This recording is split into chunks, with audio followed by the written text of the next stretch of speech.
తెలుసుకుందాం.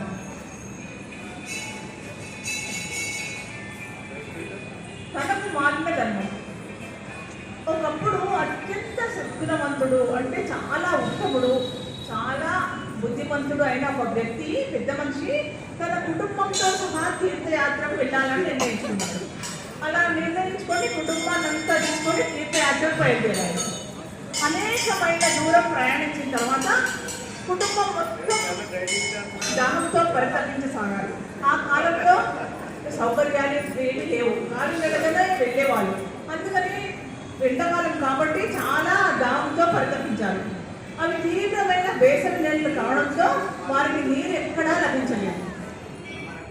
వారు వెంటరించుకున్న నీరు కూడా మొత్తం అయిపోయింది. పిల్లలేమో దాహంతో అలమటిస్తున్నారు. అతని మధ్య ఈ సమస్యకు ఎటువంటి పరిష్కారం దొరకడం లేదు.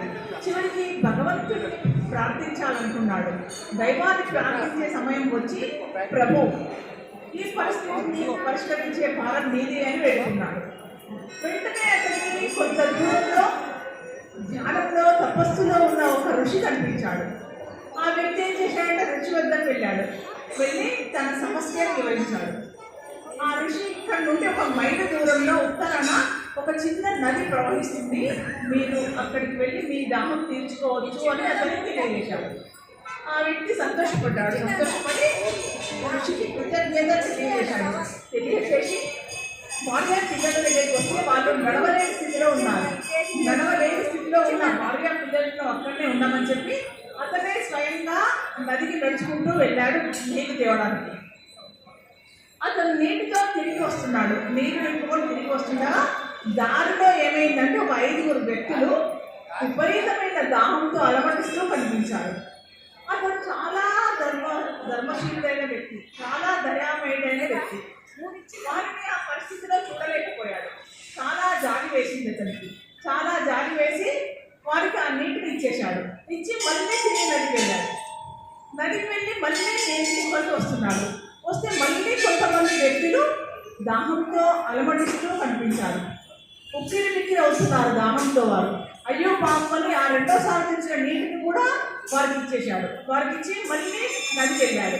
నదికి వెళ్ళి 3వసారి నీరు తీసుకొని వచ్చాడు. మళ్ళీ నదికి వెళ్ళి 3వసారి నీరు తీసుకొని భార్య పిల్లల దగ్గరికి వచ్చేసరికి వారందరూ తీవ్రమైన దాహానికి గురై అపస్మారక స్థితిలో పడిపోయి మూర్ఛ పడిపోయి ఉన్నారు. హోమాలకు వెళ్ళిపోయే పరిస్థితిలో ఉన్నారు వారు. ఇతను తను తెచ్చిన 3వసారి తెచ్చిన నీటిని వారి ముఖాలపై చల్లి వారిని మేల్కొల్పడానికి ప్రయత్నించాడు. కానీ ఏమీ ప్రయోజనం లేకపోయింది. అది ఎంత ప్రయత్నించినా భార్య పిల్లలు లేవడం లేదు. చాలా ఏడ్చాడు, బాగా దుఃఖించాడు. నిరాశతో ఋషి వద్దకు పరిగెత్తుకుని వెళ్ళాడు. అతని పాదాలపై పడి దుఃఖిస్తూ, మహర్షి చెప్పండి, నేను నా కుటుంబం ఈ స్థితిలో ఉండడానికి నేనేం పాపం చేశాను? నా కుటుంబం ఇట్లా కావడానికి నేను చేసిన పాపం ఏమిటి? నేను ఆపదలో ఉన్న వారికి సాయం చేశాను, ధర్మబద్ధమైన పని చేశాను కదా, దయచేసి నా కుటుంబానికి సాయం చేయండి స్వామి అని ఏడుస్తూ వేడుకున్నాడు. దానికి ఋషి ఏమన్నాడంటే, ఓ సజ్జనుడా, ఓ ఉత్తముడా, నీవు నది నుండి నీళ్లు తెచ్చుకుంటూ దాహంతో ఉన్న వాటాకారుల కోసం నీ పాత్రను ఖాళీ చేసుకున్నావు. దీనివల్ల నువ్వు ఏం ప్రయోజనం పొందావో ముందు చెప్పమని అడుగుతాడు ఋషి. అప్పుడు ఆ వ్యక్తి ఇలా జవాబిస్తాడన్నమాట, దాని నుండి నేను ఏ ప్రయోజనాన్ని ఆశించలేదు స్వామి, ఎటువంటి ప్రయోజనం నేను ఆశించలేదు, ఎలాంటి స్వార్థపూరితమైన ఆలోచన లేకుండా నేను ధర్మాన్ని పాటించాను అని భావించాను అన్నాడు ఆ వ్యక్తి.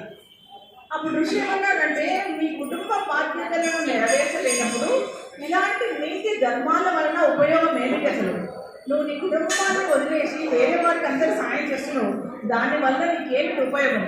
నీ స్వంత పిల్లలను కుటుంబాన్ని కాపాడుకోలేని పుణ్యం వల్ల ఏమిటి లాభం? మీరు మీ ధర్మాన్ని నేను చూపిన మార్గంలో కూడా నెరవేర్చి ఉండవచ్చు కదా అన్నాడు ఆ ఋషి. అప్పుడు ఆ వ్యక్తి ఆసక్తిగా, ఎలా మహానుభావ, మీరు చూపిన మార్గం ఏమిటి అని అడిగాడు. దానికి ఋషి ఏం చెప్పాడంటే, మీకోసం నేను నీళ్ళు ఇవ్వడానికి బదులుగా నదికి వెళ్ళే మార్గాన్ని నేను చూపించాను. మేము వచ్చి నా భార్య పిల్లలకు దాహంగా ఉంది, నీళ్ళు ఇవ్వమడిగావు అంటే నేను ఇవ్వలేదు. నీళ్ళు ఇవ్వకుండా ఉత్తరాన 1 కిలోమీటర్ పోయాక అక్కడ నది ఉంది, అక్కడ వెళ్ళి నీళ్ళు తాగమని చెప్పాను. మీరు కూడా ఆ దారిగా వెళ్ళే వారందరికీ, ఎదురైన వారందరికీ ఆ నది మార్గం చూపించి వారిని నదికి నడిపించాల్సింది. అప్పుడు ఏమైతుండే, ఆ విధంగా చూపించడం వలన మీ స్వంత కుటుంబంతో సహా అందరికీ దాహం తీరి ఉండేది. మొత్తం మంది దాహం తీర్చుకునేవారు కదా. నువ్వు తనకు మాలిన ధర్మం చేశావు. ఈ విధంగా మీ స్వంత కుటుంబంతో సహా అందరూ దాహం తీరి ఉండేది. ఇతరుల కోసం ఎవరో తమ సొంత పాత్రలో ఖాళీ చేయాల్సిన అవసరం లేదు అని ఋషి ఆ వ్యక్తి కుటుంబ సభ్యుల దగ్గరికి వెళ్ళాడు.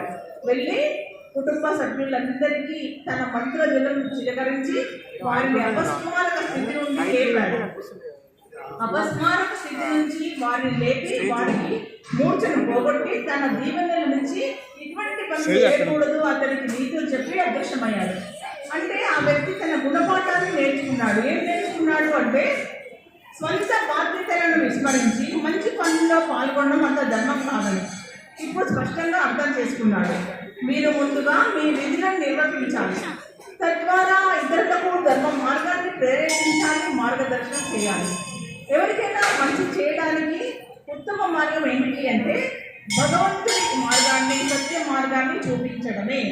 అంటే నువ్వు సత్య మార్గాన్ని చూపించు, భగవద్ విషయాలను తెలియజేయి, అన్నీ చేయి. కానీ కొంత కుటుంబ బాధ్యతలు నెరవేర్చుకున్న తర్వాత బయట వారికి సహాయం చేయొచ్చు అని ఋషి చెప్పాడు అనమాట. ఇందులో ఒక సిద్ధ పురుషుడు ఒక 3 విషయాలు చెప్పాడు. ఏంటంటే ప్రతి వ్యక్తికి 3 విషయాలు చాలా ముఖ్యమైనవి, అందరూ పాటించాలి. మొదటి ప్రశ్న ఏమిటి అంటే మొదట మీరు ఆరోగ్యాన్ని కాపాడుకోవాలి, కుటుంబ బాధ్యతలు నెరవేర్చాలి, తర్వాతనే బయట పనులు చేసుకోవాలి, తర్వాత భగవంతుడి మార్గాన్ని, ధర్మ మార్గాన్ని, ఆధ్యాత్మికం వైపు మళ్ళాలి.